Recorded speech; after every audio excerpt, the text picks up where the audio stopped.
माझी दुपारची कामं आवरलेली आहे. तर इकडे बघू शकता तुम्ही किचन वट्टा पण साफ करून झालेला आहे आणि भांडे पण झालेले आहेत घासून. तर बघू शकता तुम्ही. तर आता मला दळण करायचं आहे, तर मी आता दळण करायला घेते. तर चला तर मग मी तुम्हाला दाखवते.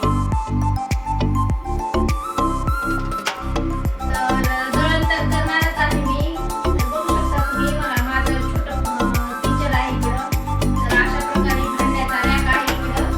थोडेसे इकडं स्टीलचे काही आणि प्लास्टिकचे पण भांडे आहेत आणि इकडं स्टीलचे भांडे लावलेले आहेत रॅकला. इकडे बघू शकता तुम्ही. तर चला तर मग आता आपण गव्हाचं दळण करायला घेऊया. तर इकडं देवपूजा पण करून झालेली आहे माझी. बघू शकता तुम्ही. तर थोडं म्हणजे लाईट नसल्यामुळे थोडं अंधुक दिसत आहे ते कॅमेऱ्यामध्ये. तर बघू शकता तुम्ही इकडे मला कपडे तिथे गेलेला आहे. तर गॅलरीमध्ये इथं तुळस पण आहे. तर बघू शकता तुळस किती छान हिरवीगार आणि तिला मंजुळा पण किती छान आलेले आहेत. तर इथे काही कपडे टाकलेले आहेत. इकडं दोऱ्या आहेत. तर इथं पण थोडेसे कपडे टाकलेले आहेत. तर अशा प्रकारे इथं गॅलरी आहे समोरच. बाहेर असं वातावरण झालेलं आहे. बघू शकता किती ऊन पडलेले, किती म्हणजे किती कडक उन्हाळा आहे यावर्षी. बघू शकता तुम्ही असं गरम गरम वाफा लागायला लागले उन्हाच्या. तर बघू शकता समोर आंब्याची झाडं आहेत तिथे.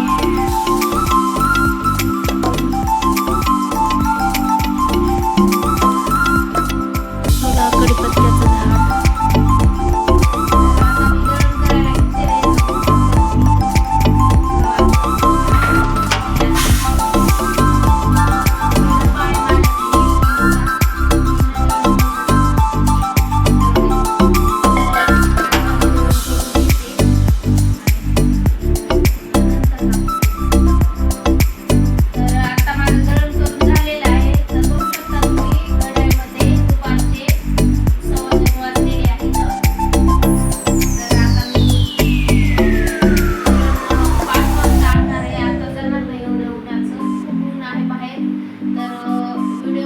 आवडला तर व्हिडिओला लाईक करा, शेअर करा आणि सबस्क्राईब करायला विसरू. चला तर उन्हाची काळजी तुम्ही पण घ्या. उन्हात शक्यतो बाहेर पडूच नका. तुम्ही असा कॅमेरा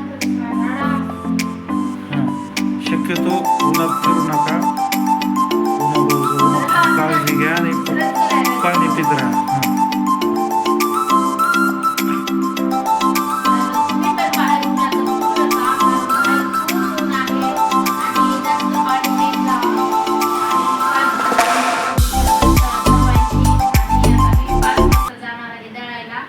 व्हिडिओ आवडला तर व्हिडिओला लाईक करा, शेअर करा आणि सबस्क्राईब करायला विसरू नका. तर चला तर मग उद्याच्या व्हिडिओमध्ये भेटू आपण.